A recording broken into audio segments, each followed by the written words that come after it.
Moin, ich bin Tillmann von der Radelbande. Das hier ist das Turn Quick Haul Long.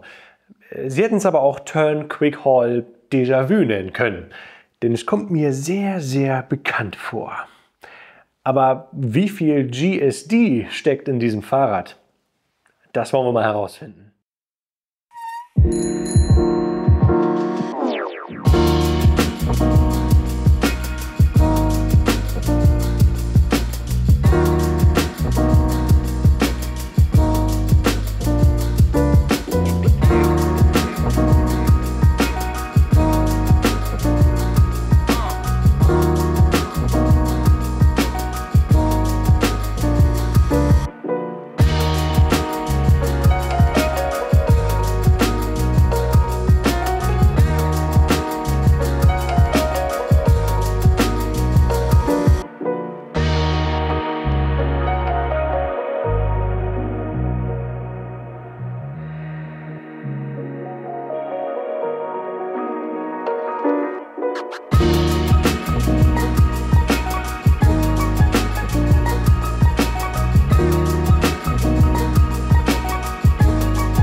Howdy, ich bin Transparenz-Tillmann.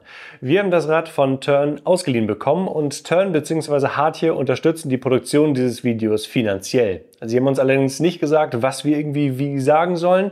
Alle Gedanken sind meine bzw. unsere und Sie bekommen das Video auch vor der Veröffentlichung nicht zu sehen. Und damit viel Spaß! Turn ist ein taiwanischer Hersteller von praktischen Fahrrädern. Sie haben mit Falträdern gestartet und in den letzten Jahren ihr Angebot an E-Compact Bikes und E-Cargo Bikes deutlich erweitert. Und diese ganzen Fahrräder haben gemeint, dass sie unfassbar praktisch sind. Und diese Praktikabilität liegt nicht zuletzt an dem riesigen Zubehörangebot, das Turn anbietet. Aber dazu später mehr. Das Quick Haul Long soll jetzt die Palette der Turn Longtails nach unten hin abrunden. Und wir wollen mal sehen, nach welchem Rezept dieses Bike hier gekocht wurde.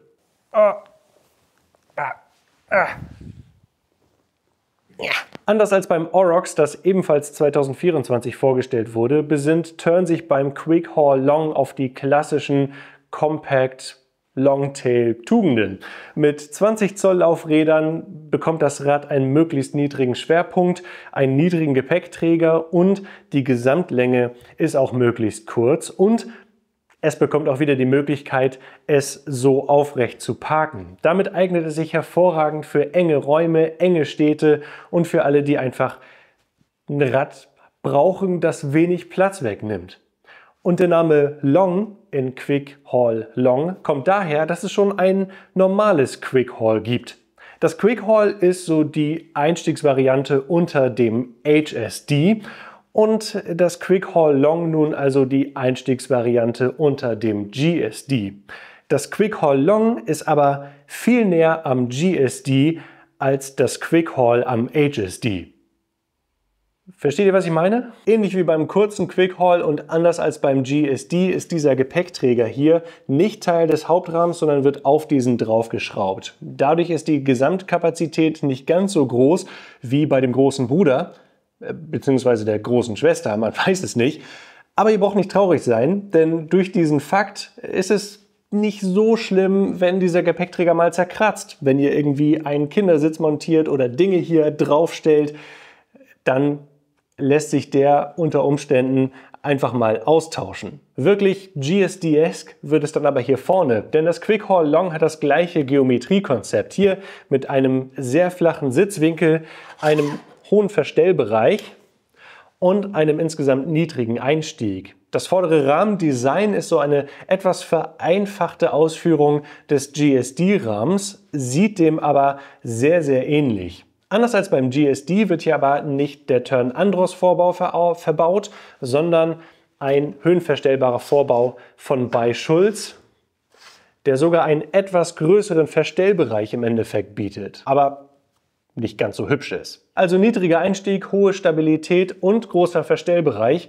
Damit sollten sowohl kleine als auch große Leute einfach Platz finden. Ähnlich wie beim GSD der ersten Generation kommt dann hier eine Starrgabel zum Einsatz. Die beherbergt dann auch das Speichenschloss sowie das Licht hier vorne, kommt aber nicht mit einer Steckachse, sondern mit einem klassischen Schnellspanner. Ganz viel Liebe bekommt das Quick Haul dann auch für die Flaschenhalterösen, sowohl hier unten als auch hier oben, wobei sich hier auch eine spezielle Tasche noch montieren ließe.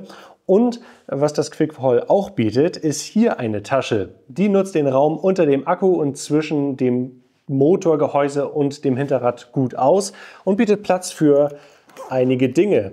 Also hier diese Öffnung ist zwar relativ klein, aber der Platz dahinter ist ziemlich groß. Und hier passt zum Beispiel das Ladegerät rein. Oh,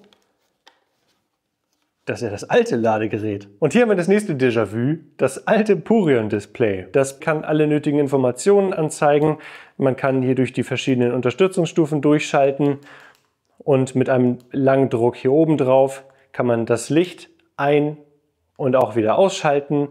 Und wenn man lange hier drauf drückt, dann kann man durch die einzelnen Informationen schalten, also wie viel man insgesamt gefahren ist und auch wie viel Restreichweite das Fahrrad noch hat. Und hier unten gibt es dann noch eine Schiebehilfe. Hier haben wir dann ergonomische Griffe, gut erreichbare Bremshebel und auf der rechten Seite den Schalter der 9-Gang-Kettenschaltung sowie eine einfache Klingel. Aber wir sprachen ja über Praktikabilität und da steht das Quick Haul Long dem GSD in kaum etwas nach und das liegt im Wesentlichen an dem umfassenden Zubehör. Und da gucken wir uns jetzt mal so ein paar Punkte an.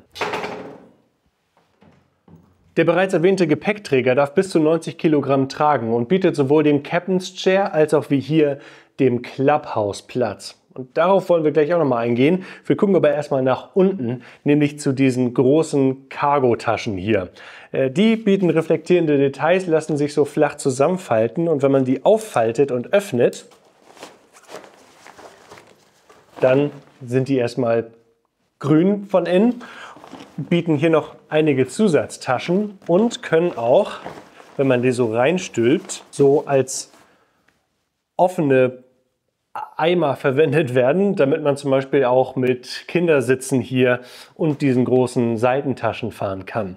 Die bieten jede Menge Platz, sind sehr variabel einsetzbar, haben hier noch Schlaufen, wo man kleine Dinge anhängen kann und auch hier hinten nochmal weitere zusätzliche reflektierende Elemente.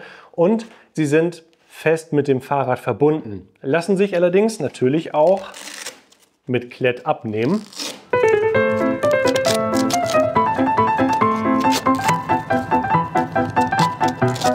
Dann sehen wir auch mal, wie groß die sind. Und dann können wir hier einen Blick auf die Radschützer werfen, damit die Beine der Kinder nicht in die Speichen geraten. Und Tern hat dann auch noch hier eine Leiste, an die sich Packtaschen montieren lassen, ohne dass die Fläche hier oben irgendwie beeinträchtigt wird. Aber besonders cool ist auch das hier. Die rausklappbaren Fußrasten. Die eignen sich dann, um sowohl Kinderfüße abzustellen, als auch natürlich dann Packtaschen oder ähnliches nochmal zu stabilisieren, wie zum Beispiel diese hier. Und was dann auch auffällt, ist das hier. Diese 3 Anschraubpunkte gibt es auf beiden Seiten und die können zweierlei Dinge. Erstmal lässt sich da eine klassische Anhängerkupplung auf die linke Seite montieren, aber es gibt auch eine Abschleppmöglichkeit für Kinderfahrräder. Das kann man dann hier montieren. Das Kinderfahrrad kommt dann hier hinten drauf. Man nimmt das Vorderrad dafür ab und das Kind kann sich hier draufsetzen. Diese Reling hier, das ist das klassische Tern Clubhouse und das ist eine gute Behausung für bis zu 2 Kinder.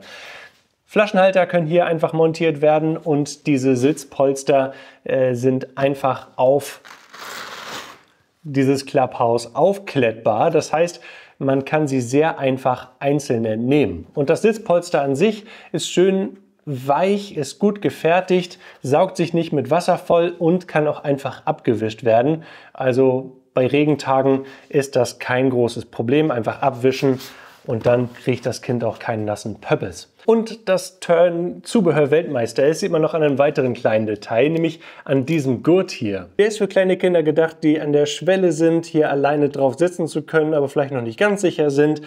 Aber das ist nicht einfach nur ein Riemen mit einem Schnapper, sondern das ist ein richtiger Flugzeugsitzgurt hier noch mit einem kleinen Tern-Logo drauf. Also die haben da in so ein kleines Zubehör, haben die echt viel Gedanken und Liebe reingesteckt. Und das macht Tern einfach zu dem Zubehör-Weltmeister. Und wenn man jetzt hier ein Kind reinsetzen möchte, das noch nicht auf diesem Sitz sitzen kann, gibt es auch noch die Möglichkeit, einen Kindersitz zu montieren. Aber dann muss diese Strebe hier ersetzt werden durch diese Strebe hier. Und dann passen auch 2 Kindersitze hintereinander. Und der Punkt, dass diese Polster hier einzeln entnehmbar sind, sorgt auch dafür, dass ihr eine echt große Variabilität habt. Und was beim Quick Haul Long auch möglich ist, ist die Nutzung der Stormbox. Die baue ich mal kurz an.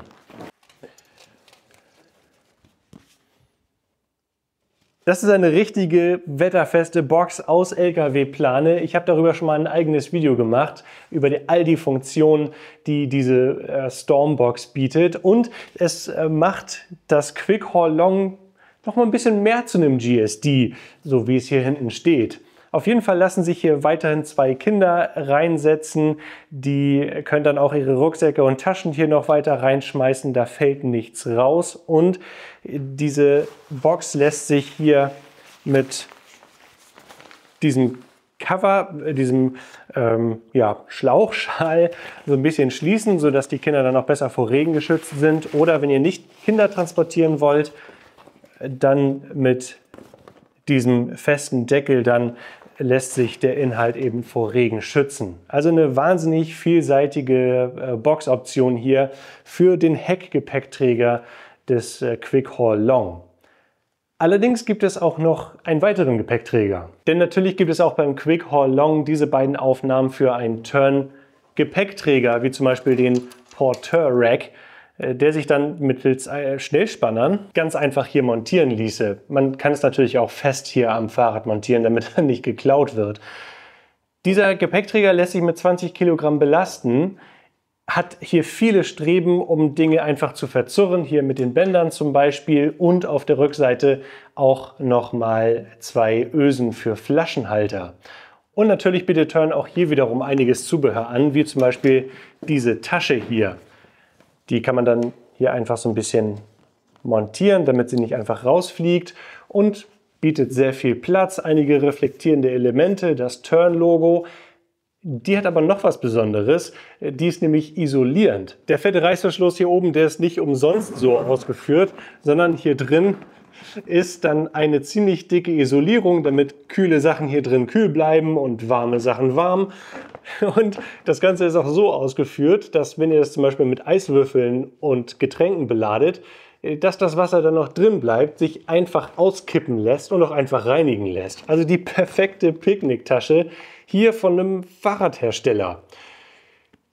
Und im Endeffekt ist das dann doch das perfekte Picknick-Bike, oder? Tun wir mal so, als würden wir zu einem Picknick fahren. Jetzt machen wir den Fahreindruck.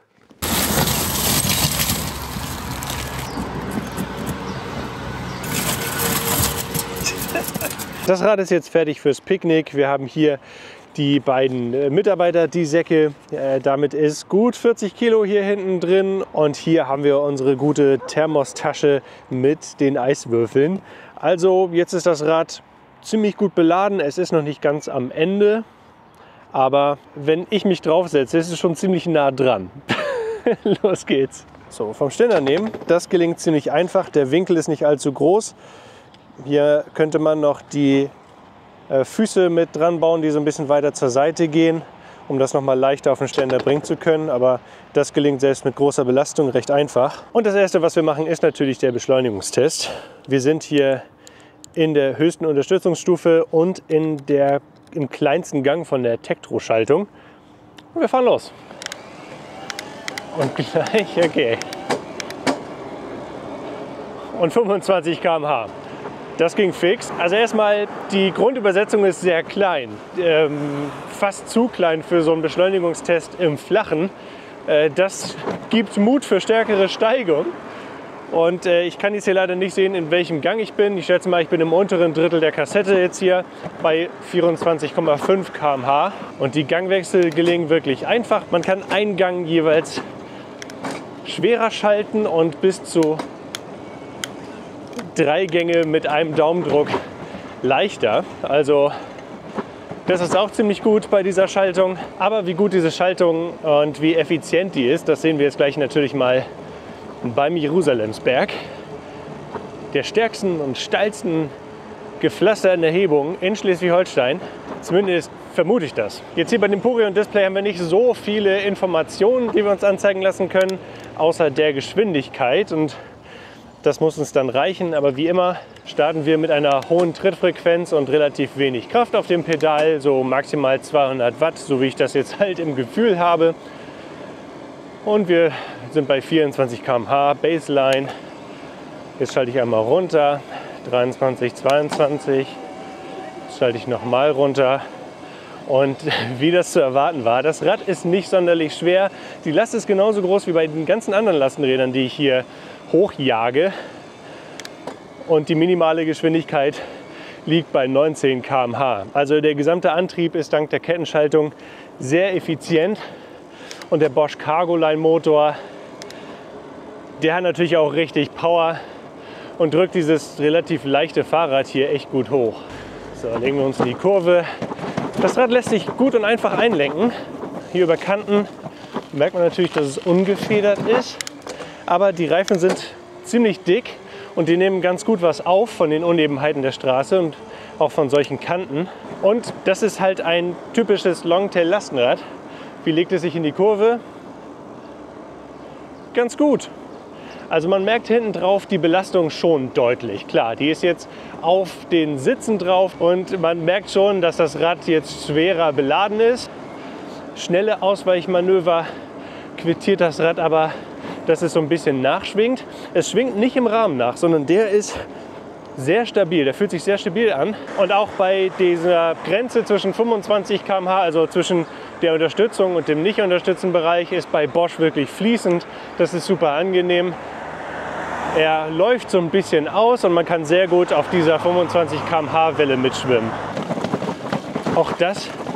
Aber es ist erstaunlicherweise nicht unangenehm. Klar, die Last rumpelt hinten ein bisschen drauf, aber das habe ich bei anderen Longtails auch schon deutlich stärker gespürt. Jetzt sind wir auf einer typischen Picknick-Ausflugsstrecke, so ein bisschen durch den Wald, über Sand und unebenes Terrain. Und hier rollt das Rad auch echt gut, also überhaupt kein Problem. Es rumpelt natürlich, aber die Lenkbefehle werden gut umgesetzt. Dadurch, dass es so klein ist, kommt man auch gut durch Engstellen durch. Der Motor hat Power. Und ja, Federung vermisse ich ehrlich gesagt gar nicht so. Wuhu. Und jetzt mal die Probe aufs Exempel. Wie gut ist der Motor mit der Kettenschaltung wirklich? Anfahren am Berg. Volle Unterstützung, kleinste Übersetzung und Gas geben.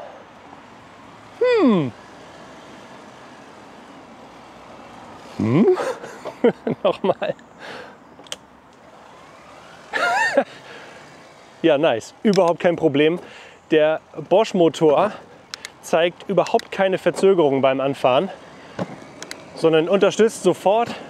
Und das liegt natürlich auch an dieser kleinen Übersetzung, durch die man dann auch sofort relativ schnell die Beine bewegen kann und der Motor natürlich auch mit vielen Daten gefüttert wird. So, wir können es schon rüberschieben.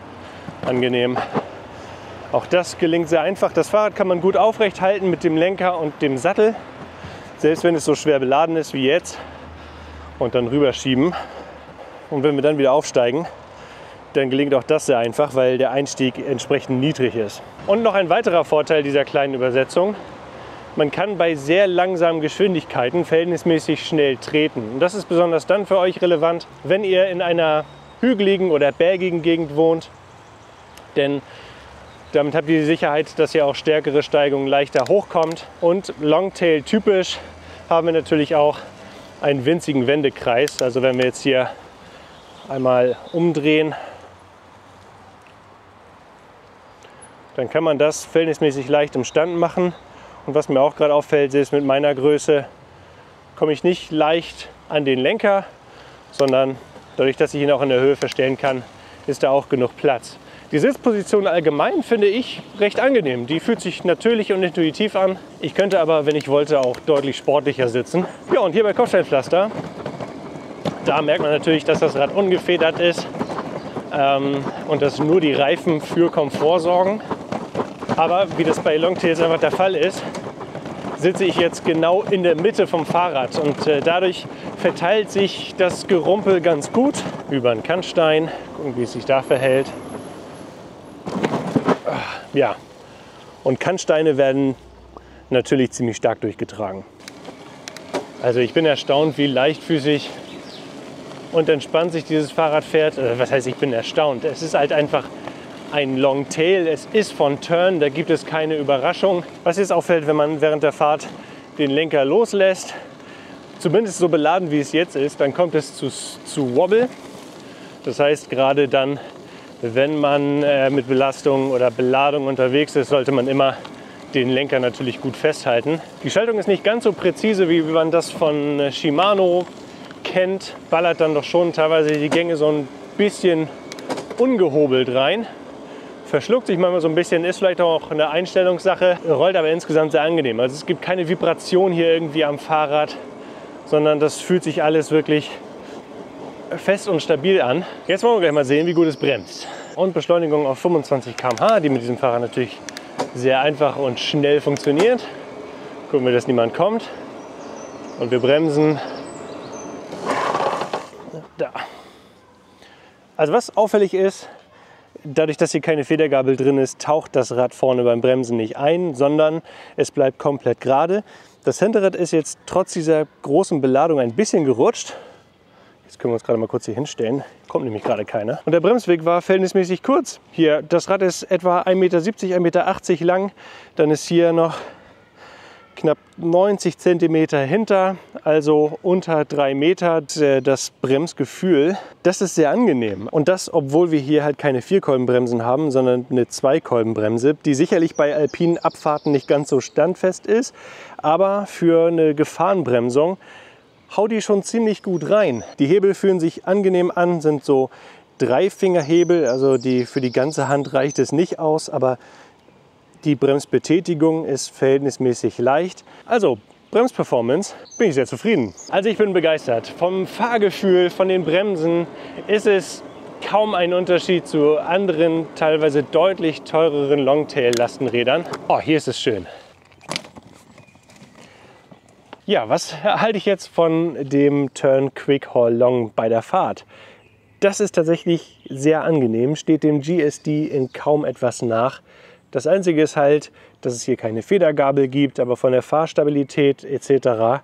ist das schon richtig gut. Aber jetzt gehen wir mal zurück ins Studio zu Zukunftstillmann und gucken, wie wir es im echten Alltag finden. Wir konnten jetzt ein paar Wochen mit dem Tern Quick Haul Long im Alltag unterwegs sein, so ein bisschen im Stealth-Modus, dass wir bloß nicht zu viel Aufmerksamkeit durch das Rad erregten, und ich glaube, das ist uns auch gelungen. Auf jeden Fall haben wir alles damit gemacht, was wir so im Alltag an so ein Fahrrad an Aufgaben stellen. Die komplette Bewertung anhand der Radlbahn, der Bewertungsmatrix, findet ihr unten über den Link in der Videobeschreibung in Schriftform. Jetzt wollen wir aber mal auf 3 Dinge eingehen, die uns besonders gut gefallen haben, und 3 Dinge, die wir verbesserungswürdig finden. Und wir beginnen mal mit den 3 guten Punkten. Und der erste Punkt muss einfach dieses wahnsinnig gute und umfassende Zubehör sein, das Tern anbietet. Alles, was ans GSD passt, oder so gut wie alles, passt auch an dieses Fahrrad dran. Das heißt, wir haben fast die komplett gleiche Variabilität wie beim GSD, bis auf 10 Kilogramm Gesamtbelastung. Aber das ist, denke ich, für die meisten verschmerzbar, die im Alltag wie mit Kindern unterwegs sind. Das macht das Tern Quick Haul einfach zu einem Begleiter für so gut wie alle Anwendungszwecke, für die ein Longtail passt. Der zweite Punkt, der uns positiv aufgefallen ist, ist der Preis. Tern-Fahrräder sind nicht unbedingt bekannt dafür, besonders preisgünstig zu sein, auch wenn das GSD kürzlich deutlich gesenkt wurde. Aber beim Quick Haul Long bekommt ihr für knapp 4.000 € in der Basis ein Lastenrad, das sehr, sehr viel Variabilität und Kapazität verspricht. indem ihr es halt entsprechend dann ausstattet. Ja, das Zubehör und die Teile sind in der unverbindlichen Preisempfehlung wiederum nicht besonders günstig. Aber wenn ihr dieses Rad mit einer kompletten Kinderausstattung haben wollt, dann seid ihr mit deutlich unter 5.000 € dabei. Und der dritte Punkt, der uns besonders gut gefällt, ist, dass Tern es geschafft hat, diese ganze Variabilität, diese ganze Kapazität auf ein besonders kurzes Gesamtmaß zu bringen. Denn mit unter 1,80 Meter Gesamtlänge ist es kürzer als die meisten anderen kompakten Longtail-Cargo-Bikes, kann aber mindestens genauso viel. Und das hier ist natürlich ebenfalls eine super Möglichkeit, um es in kleinen und engen Räumen einfach abstellen zu können. Das können auch längst nicht alle. Es gibt aber auch ein paar Punkte, die uns aufgefallen sind, die für euch ein Ausschlusskriterium sein könnten, wie zum Beispiel die Kettenschaltung. Die ist zwar sehr effizient und hat eine große Bandbreite, braucht aber im Alltag und gerade bei Schmuddelwetter wirklich viel Pflege. Der zweite Punkt, den es zu beachten gilt, ist das alte Bosch-System. Das wird für einige vielleicht eine gute Nachricht sein, die schon ein Rad mit dem alten Bosch-System haben. Aber das smarte System wird jetzt immer mehr den Markt komplett einnehmen. Und es ist die Frage natürlich, wie lange das alte Bosch-System noch unterstützt wird. Das wirkt auch gerade hier bei dem Purion Display halt schon ein bisschen veraltet. Zum Glück hat es aber keine Auswirkungen auf die Power des Motors. Und der dritte Punkt, der uns aufgefallen ist, je nachdem wie das Rad beladen ist, kommt es mal mehr, mal weniger stark zu Lenkungsflattern. Und zwar dann in Situationen, wenn ihr den Arm raushalten wollt, um die Richtung anzuzeigen, oder wenn ihr verbotenerweise freihändig fahrt, dann fällt das auf. Das ganze Rad ist sowieso sehr agil, sehr fahraktiv abgestimmt und das verstärkt diesen Punkt sicherlich noch etwas. Also Lenker festhalten. Es ist schwierig, da wirklich viel Negatives drüber zu finden. Ich würde sagen, das Quick Haul Long ist 95% GSD und das für 80% des Preises eines GSD. Und das ist schon ein ziemlich gutes Angebot. Ich würde auch sagen, dass es für alle geeignet ist, die eigentlich nach einem GSD gesucht haben, aber vielleicht nicht ganz das Budget haben und vielleicht auch auf so eine Federgabel verzichten können. Denn die habe ich jetzt ehrlich gesagt in den letzten Wochen, wo ich das Rad gefahren bin, nicht unbedingt vermisst, sondern das Rad fuhr auch über Unebenheiten angenehm rüber, auch dank dieser dicken Reifen. Für wen würden wir es jetzt am ehesten empfehlen? Wenn ihr ein Longtail-Lastenrad sucht. Und natürlich mit dem erhöhten Wartungsaufwand einer Kettenschaltung klarkommt. Weil im Endeffekt ist es für alle geeignet, die einen Longtail suchen. Also selbst wenn ihr Babys habt, könnt ihr dann einen Kinderanhänger dranhängen. Es ist ein hervorragendes Lastenrad. Aber die Frage ist, was haltet ihr jetzt vom Tern Quick Haul Long? Seid ihr von dem Video aus genauso begeistert wie ich oder würdet ihr sagen, dass ihr das eine oder das andere doch beim GSD zwingend notwendig findet? Dann schreibt es mal unten in die Kommentare. Lasst einen Daumen nach oben da, wenn euch das Video gefällt und wenn ihr dabei sein wollt, wenn die Radlbande das nächste Mal auf Tour ist, dann abonniert den Kanal. Tschüss, bis dann.